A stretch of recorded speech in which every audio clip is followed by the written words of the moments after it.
Hai, apa kabar semuanya? Tuhan memberkati kita semuanya, dan hari ini kita mau mendengarkan firman Tuhan. Di dalam Mazmur 90 ayat 10 dan 12 firman Tuhan berkata, umur manusia itu 70 tahun, dan jika dia kuat 80 tahun. Di ayat 12 berkata, karena itu ajarlah kami menghitung hari-hari kami sedemikian rupa, supaya kami beroleh hati yang bijaksana. Saudara-saudara, ada sebuah slogan yang berkata demikian. Menjadi tua itu sudah pasti, tetapi menjadi bahagia itu adalah pilihan.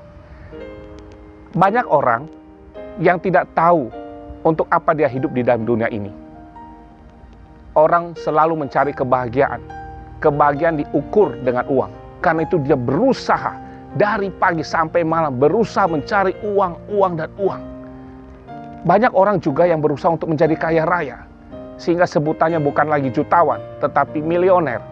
Sehingga dengan sebutan milioner, setidak-tidaknya membuat dirinya begitu bangga.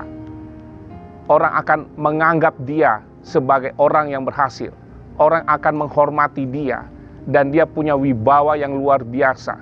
Kemana-mana dia selalu ditemani oleh para pengawal-pengawal. Apakah itu membuat dia bahagia? Saudara-saudara, ada juga orang yang menjadi bahagia dengan berkeliling, mengelilingi dunia, sehingga tidak ada satu negara pun yang dia tidak pernah singgahi. Semuanya dia singgahi. Apakah dia cukup berbahagia? Nah, saudara-saudara yang kasih di dalam Yesus Kristus, firman Tuhan berkata, hidup kami 70 tahun, dan jika kami kuat 80 tahun. Artinya, betapa singkatnya hidup manusia. Bila dibandingkan dengan orang-orang zaman dahulu seperti Metusalah yang umurnya 963 tahun, atau orang-orang yang lain di dalam perjanjian lama, hidup mereka begitu panjang-panjang.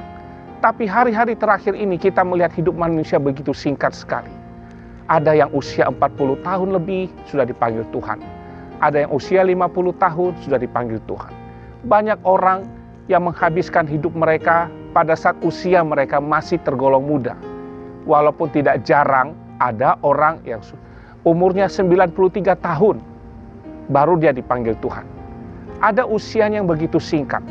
Tetapi ketika kita berbicara tentang umur, kita sebenarnya tidak berbicara tentang seberapa lama engkau hidup di dalam dunia ini. Tetapi ketika kita berbicara tentang umur, kita sedang berbicara tentang bagaimana engkau hidup di tengah-tengah dunia ini. Tentu engkau sedang berusaha supaya hidupmu bahagia. Tentu engkau berusaha supaya hidupmu nyaman. Tentu engkau berusaha supaya engkau selalu berada di dalam zona aman. Tetapi apakah engkau bisa mendapatkan semuanya itu? Saudara, firman Tuhan berkata di dalam Yeremia pasal 1 ayat 5. Sebelum aku membentuk engkau di dalam rahim ibumu, aku sudah mengenal engkau. Aku sudah memahami engkau. Aku sudah mengerti siapa engkau. Aku sudah tahu kelebihanmu apa, kekuranganmu apa, karaktermu, sikapmu, temperamenmu, masa depanmu, aku sudah tahu. Dan itu sebelum engkau dilahirkan, Tuhan sudah mengerti. Bahkan sebelum orang tuamu ada pun, Tuhan sudah tahu siapa engkau. Bahkan sebelum kakek nenek kita berpacaran dan mereka menikah pun, Tuhan sudah tahu siapa engkau. Karena firman Tuhan berkata di Efesus pasal 1 ayat 4, sebelum aku menjadikan dunia ini, aku sudah memilih engkau.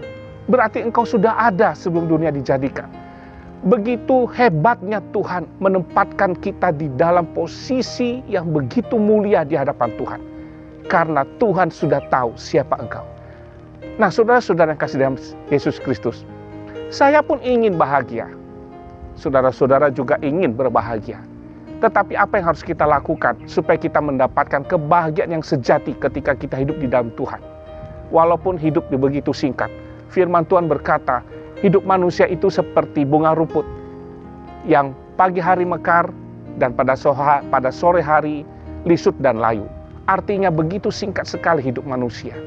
Sekarang masalahnya adalah bagaimana kita hidup di tengah-tengah dunia ini. Tuhan memilih dunia dan menempatkan kita di dunia ini bukan karena tidak ada tujuan, tetapi justru karena Tuhan punya tujuan yang paling indah di dalam kehidupanmu. Dan tujuan itu adalah supaya Tuhan memastikan bahwa engkau ada di dalam tujuan-tujuan Allah itu di dalam kehidupanmu. Tujuan Allah itu begitu indah. Tujuan Allah itu begitu mulia di dalam kehidupan kita. Tetapi ada orang yang tidak bisa menikmati tujuan Allah itu. Saya juga tidak mengerti kenapa. Ada orang yang bisa menikmati tujuan-tujuan Allah itu ketika dia bisa memahami untuk apa dia hidup. Tetapi ketika kita menikmati tujuan Allah itu bukan karena berarti kita berkenan di hati Tuhan. Tidak. Tapi kita mencoba membuka diri kita untuk Tuhan atur. Untuk Tuhan atur. Kenapa bisa demikian? Seberapa penting kita di mata Tuhan? Firman Tuhan berkata, Allah memperhatikan engkau bagaikan biji matanya sendiri. Artinya, Tuhan menempatkan engkau di dalam dirinya sebegitu pentingnya. Seperti dia memperhatikan biji matanya sendiri. Artinya, bahwa Tuhan tidak pernah meninggalkan engkau. Sekejap mata pun tidak pernah. Engkau selalu ada di dalam perhatian Tuhan. Tetapi seberapa banyak engkau tidak bisa menikmati hidup ini. Seberapa sering engkau mencari dan terus mencari untuk berbahagia.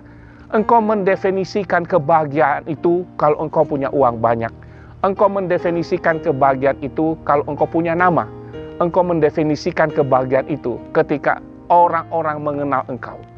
Tetapi definisi yang sesungguhnya adalah ketika engkau berada di dalam hadirat Tuhan, ketika engkau berada di dalam tujuan Allah, ketika engkau bisa menikmati Allah di dalam hidupmu. Bukannya sekedar percaya. Banyak orang yang percaya, tetapi Allah tidak hidup di dalam dirinya.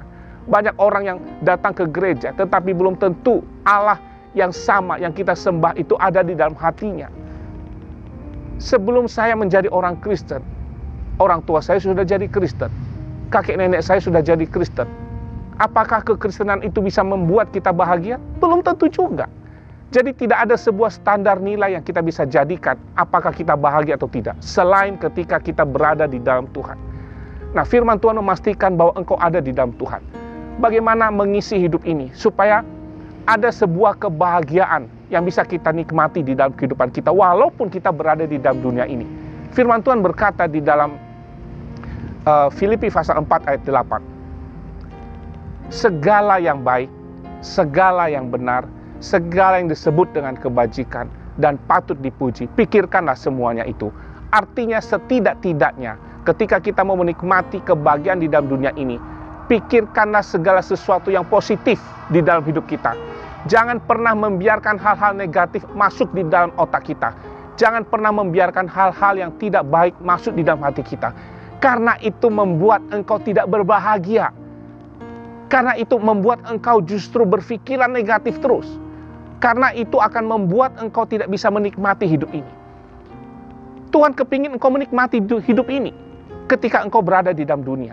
Dan firman Tuhan ini memastikan apakah tujuanmu hidup di dalam dunia ini. Apakah tujuanmu Tuhan jadikan, Tuhan bentuk dan Tuhan jadikan dan menempatkan engkau di dalam dunia ini. Ingat sekali lagi saudara-saudara, ada tujuan mulia yang ingin Allah lakukan di dalam kehidupanmu. Cari tahu apa tujuan Allah di dalam kehidupanmu. Salah satunya adalah supaya engkau datang sungguh-sungguh kepada Tuhan dan membiarkan Allah hidup di dalam hatimu. Itu tujuan Allah yang pertama. Yang kedua tujuan Allah, supaya engkau bahagia di tengah-tengah dunia yang begitu syarat sekali dengan perubahan. Yang ketiga, tujuan Allah, supaya hidupmu betul-betul menjadi berarti untuk Tuhan, untuk dirimu sendiri, dan untuk keluargamu.